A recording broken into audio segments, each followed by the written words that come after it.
എപ്പോഴും ഓർത്തിരിക്കുന്ന ചില ഫോർമുലാസ്, അതുപോലെ എക്സാമിന് ആവർത്തിച്ച് ചെയ്ത ചില ക്വസ്റ്റ്യൻസിൻ്റെ ആൻസേഴ്സ്, ഡെഫിനിഷൻസ് ഒക്കെ എന്തെങ്കിലും പെട്ടെന്ന് മറന്നു പോകാറില്ലേ?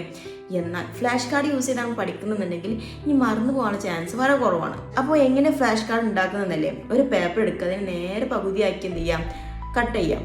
അപ്പോൾ നമുക്ക് ഇതുപോലത്തെ 2 പേപ്പർ കിട്ടും. ഓക്കെ, എക്സാമിന് എപ്പോഴും എഴുതുന്നതാണ് ഫോട്ടോസിന്തസിസിൻ്റെ ഡെഫിനിഷൻ എഴുതാൻ. അപ്പോൾ ഈ പേപ്പറിൻ്റെ നേരെ ഫ്രണ്ടിൽ എന്ത് ചെയ്യുക, ഫോട്ടോസിന്തസിസ് എഴുതുക. എന്നിട്ട് അതിൻ്റെ നേരെ ബാക്ക് ഭാഗത്ത് എന്ത് ചെയ്യുക, അതിന് ഡെഫിനിഷൻ എഴുതുക. അപ്പോൾ മാക്സിമം ഹൈലൈറ്റ് ചെയ്ത് മാക്സിമം കളേഴ്സൊക്കെ യൂസ് ചെയ്ത് എഴുതാൻ നോക്കുക. അതുപോലെ തന്നെ ഇമ്പോർട്ടൻ്റ് ആയ ഫോർമുല എന്ത് ചെയ്യാം, ഫ്രണ്ട് ഭാഗത്ത് എഴുതുക. ആ ഫോർമുല വെച്ച് ചെയ്യുന്ന ഒരു മാത്സ് എന്ത് ചെയ്യാം, ബാക്ക് ഭാഗത്ത് എഴുതുക. ഇപ്പോൾ ഒരു ക്വസ്റ്റ്യൻ ആൻസർ ആണ് നിങ്ങൾക്ക് ചെയ്യേണ്ടത്, എന്ത് ചെയ്യാം, ഒറ്റൊരു ക്വസ്റ്റ്യൻ എഴുതാൻ പറ്റുള്ളൂ. ഫ്രണ്ട് ഭാഗത്ത് എന്ത് ചെയ്യുക, ഒരൊറ്റ ക്വസ്റ്റ്യൻ എഴുതുക, അതിൻ്റെ ആൻസർ എന്ത് ചെയ്യുക, നേരെ ബാക്ക് ഭാഗത്ത് എഴുതുക. ഇപ്പോൾ എഴുതുന്നത് നീറ്റാക്കിയും കുറച്ച് കളേഴ്സൊക്കെ യൂസ് ചെയ്ത് ഹൈലൈറ്റ് ചെയ്ത് എന്ത് ചെയ്യാം, ചെയ്യാൻ നോക്കാം. എക്സാമിൻ്റെ ഒക്കെ ടൈമിൽ നമുക്ക് ഇത് ജസ്റ്റ് ഒന്ന് നോക്കേണ്ട ഒരു ആവശ്യമേ വരുള്ളൂ.